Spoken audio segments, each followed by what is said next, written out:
Hey everyone, I want to thank the brand for sending me this set of 3 cutting boards to try. These are bamboo cutting boards, and you might notice they're a little bit darker than what normal bamboo is.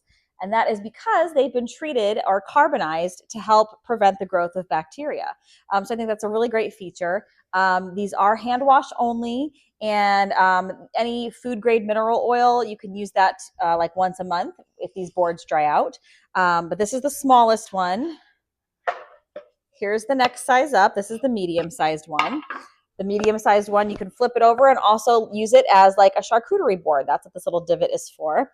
Also, all of these boards have a little hole here. If you want to hang it up, you can certainly do that for storage. And then here is the biggest board in comparison with the medium-sized board.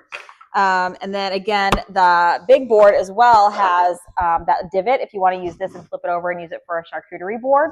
But all 3 of these cutting boards as well, if you flip them over, have that juice catchment here, which is super helpful so that it's not like running all over your counter. And then in addition, they did also send a rubber non-slip grip, which you can put on the surface and then pop your board on top of that so that it's not sliding around when you're cutting and preparing food.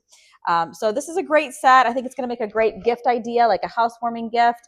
Love the fact that they carbonized it first and thinking of, food prep in that manner, and we would definitely recommend it. Thanks again to the brand for letting us give these a try.